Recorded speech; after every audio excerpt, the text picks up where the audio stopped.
Bismillahirrahmanirrahim. Alhamdulillah wassallallahu ala sayyidina Muhammad wa ba'd. Kita ada panggilan dalam talian kita, silakan.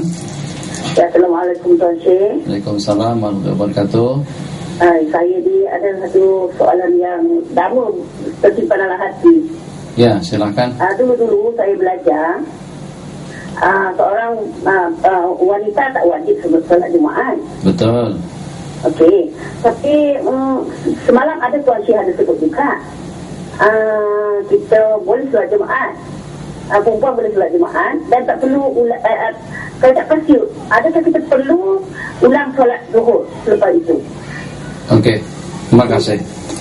Jadi semalam saya sebut bahwasanya ada 4 orang yang tidak wajib untuk melaksanakan salat Jumat. 1, perempuan. Yang kedua, hamba saya. Yang ketiga, orang musafir. Yang keempat, orang sakit. Itu yang 4 orang itu tidak wajib melaksanakan salat Jumat. Tapi ada tapi di sana, yang walaupun tidak wajib, kalau seandainya mereka ikut melaksanakan salat Jumat, maka kewajiban sembahyang zuhur mereka itu gugur. Jadi maksudnya apa? Maksudnya dengan melaksanakan salat Jumat yang walaupun hanya 2 rakaat saja, ikut bergabung, tapi tak bolehlah buat salat Jumat sendirian di rumah. Bukan, kalau macam tu memang salah. Jadi yang saya maksudkan, ikut melaksanakan salat Jumat bukan berarti ikut dengan arti mengerjakannya di rumah, atau juga pakat kumpul perempuan ada dalam beberapa orang, yang khatibnya perempuan, yang imamnya juga perempuan, ada dalam 300-400. Jadi setelah mengikuti seminar terus perempuan tadi itu salat Jumat. Itu memang bid'ah hukumnya, atau itu satu perkara yang tidak digalakkan. Jadi memang dimaksudkan dalam pembicaraan kita kemarin, perempuan boleh ikut sekali melaksanakan salat Jumat, dan dengan melaksanakan salat Jumat kewajiban zuhurnya pada hari itu sudah terlaksana atau sudah gugur. Dengan arti pada masa dia balik rumah, dia tidak perlu untuk mengulang atau untuk melaksanakan sembahyang zuhur. Kenapa? Sebab kewajiban untuk hari itu sudah gugur dengan sembahyang Jumat. Untuk kawan-kawan yang musafir kesana dan kemari, kalau kebetulan dengan kita ada di GL, terus dengan kita sembahyang di Masjid Negara. Nah, karena kita akan meneruskan perjalanan kita, atau perjalanan kita di sini hanya setakat dalam 3 hari saja. Hari ketiga kita sudah berangkat daripada GL. Maka pada hari itu kita boleh melaksanakan jamak takdim. Lepas kita melaksanakan sembahyang Jumat dengan imam, qomat diri, terus kita laksanakan sembahyang fardu asar, baik dengan jamaknya saja atau jamak dengan kasar pun juga boleh.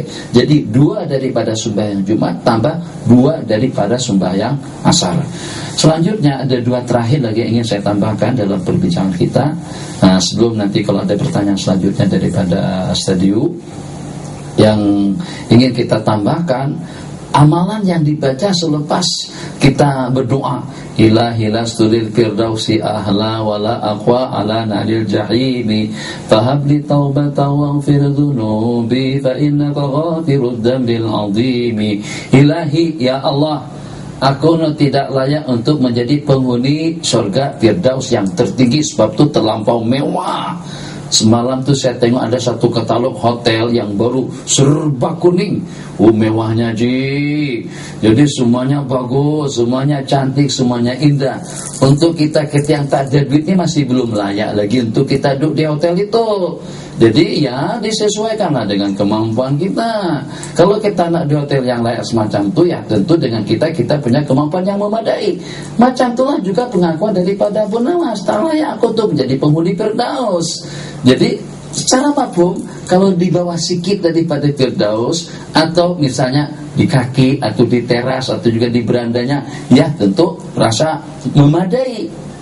Tapi dalam arti yang sama, kalaulah aku tak layak untuk menjadi penghuni Firdaus, tapi juga la aqwa ala nari jahimi, aku tidak mampu untuk menyandang siksa api neraka.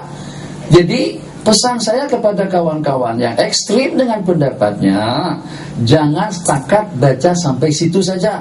Jadi jangan sampai Ilahi lastulil firdausi ahla wala aqwa ala nari jahimi, terus tutup mulut, terus senyap.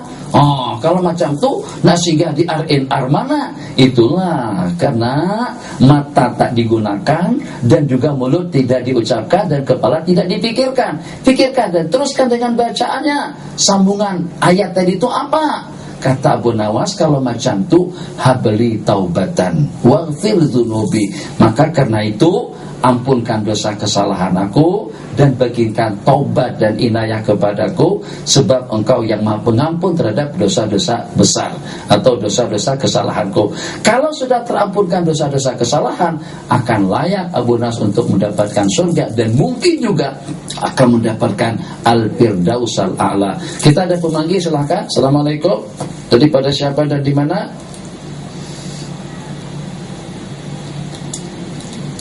Khair.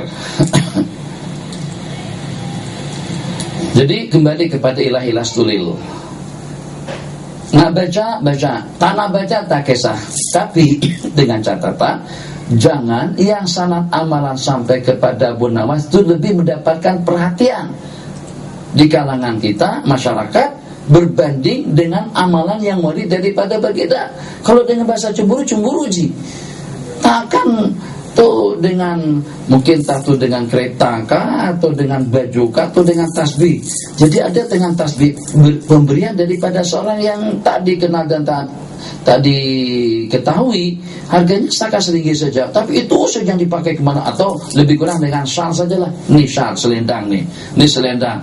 Ada orang bagi selendang harganya 300 Rm, yang satu tu harganya setakat RM10 saja, tapi kesana kemari yang RM10 saja yang dibawa. Mesti orang yang bagikan yang hak 300 tadi tu ada rasa cemburu, rasa tak puas hati. Takkan yang hak 10 tu saja, kalau tak pun digilirkan lah. Yang hak 10 dipakai, yang hak 200 juga dipakai. Nah macam tu juga dengan baginda Nabi. Macam mana amalan Abu Nawas dibaca pada tiap Jumat, sedangkan amalan yang aku suruh untuk dibaca dan juga untuk diamalkan ternyata tidak diamalkan. Dua masalah terakhir sebelum kita mengakhiri pertemuan kita tentang qabliyah dan ba'diyah Jumat. Ini juga khilwakal. Kalau untuk ba'diyahnya ada beberapa riwayat dan itu pasti. Ada riwayat Nabi kita buat umpan di rumah, ada riwayat Nabi kita mengatakan 2 rakaat. Yang secara pasti ba'diyah Jumat artinya sembahyang sunat selepas Jumat itu tidak perlu dipersoalkan, sebab memang warid daripada hadis.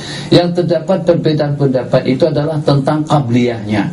Apakah ada qabliyah Jumat baik 2 maupun 4?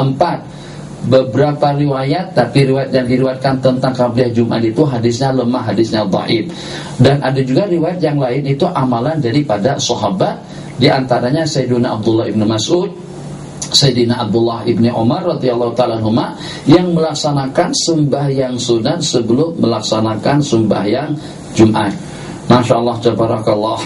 Jadi dengan qabliyah daripada sembahyang Jumat, kalau dengan dalilnya secara khusus memang agak susah untuk kita temukan dalilnya.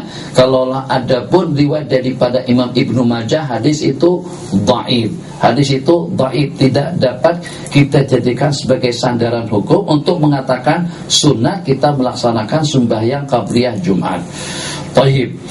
Tapi dalil-dalil yang secara am, yang diantara lain Nabi kita bersabda, baina yaday kulli faridatin shalah. Tiap di hadapan daripada sembahyang fardu ada sembahyang sunat. Itu umum. Berarti sembahyang Jumat sembahyang fardu. Tak ada bedanya dengan sembahyang yang 5 waktu.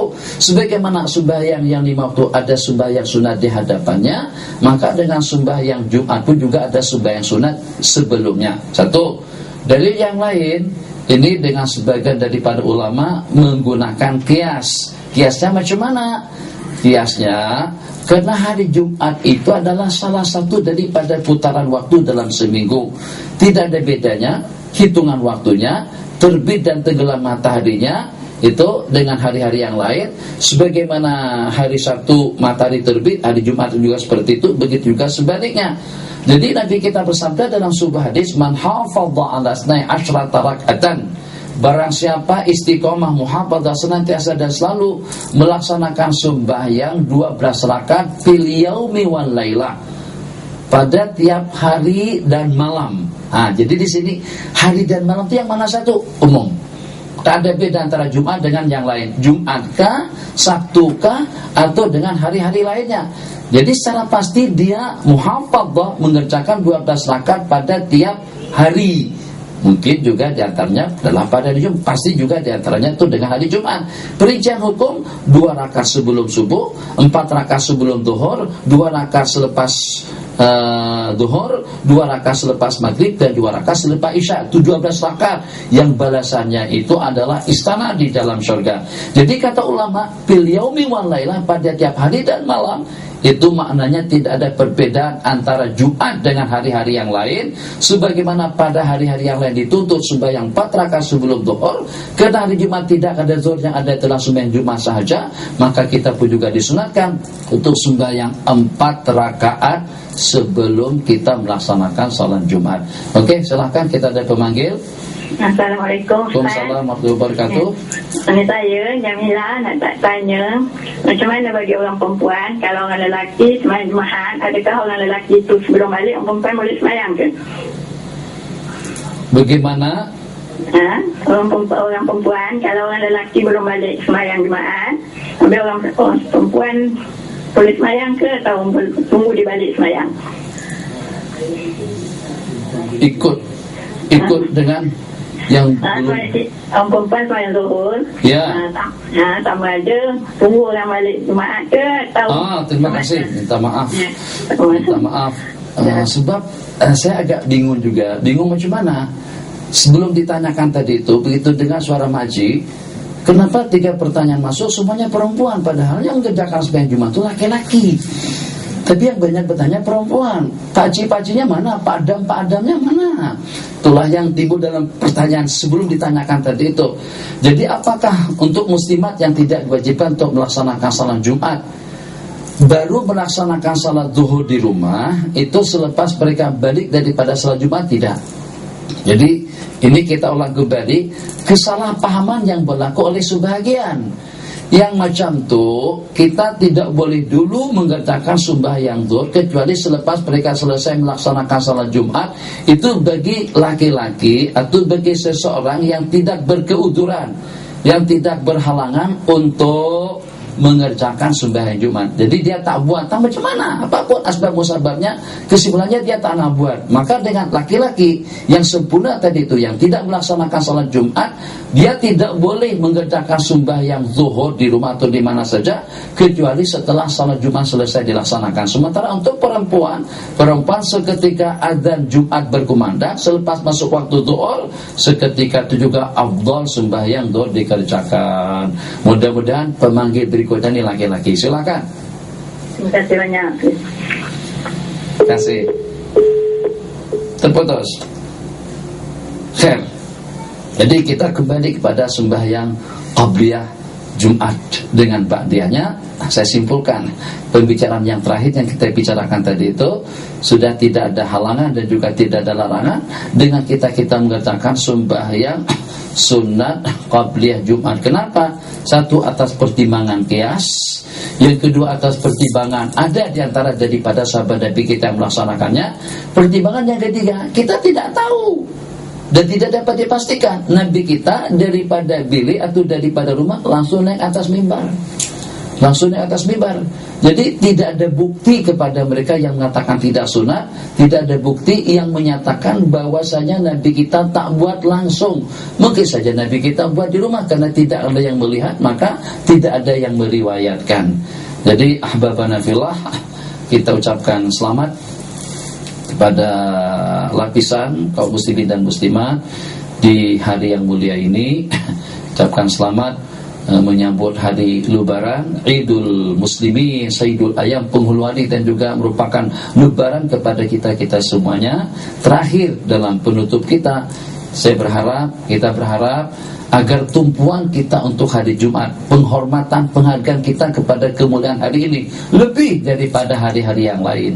Kalau boleh jangan kita cumakan kemuliaan hari ini seumpama dengan badminton, seumpama dengan pempong, seumpama dengan jenis-jenis sukan, sebab dia terlampau mulia dan semua makhluk Allah risau dan takut kalau pada hari Jumatlah berlakunya hari kiamat. Dan memang pada hari Jumat sebagaimana disebutkan di dalam hadis, jadi jangan sampai makhluk Allah lainnya semuanya risau akan berlakunya kiamat, sementara dengan kita tidak tahu menahu, padahal kita manusia yang akil, manusia yang berakal, yang berwawasan, dan merupakan makhluk yang paling mulia di sisi Allah. Hadza wabillahi taufik.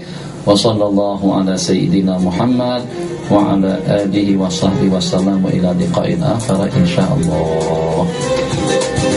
Salli alaihi daiman fi kulli hinin rabbana wa alihi wa sahbihi ahlul ma'ani wal wafa.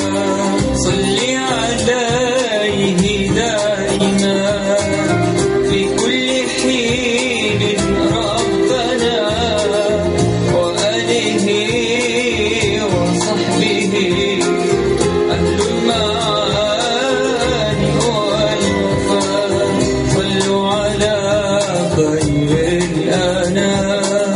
المصطفى بدر التمام صلوا عليه وسلموا يشفع لنا يوم الزحام يشفع لنا يوم الزحام يشفع لنا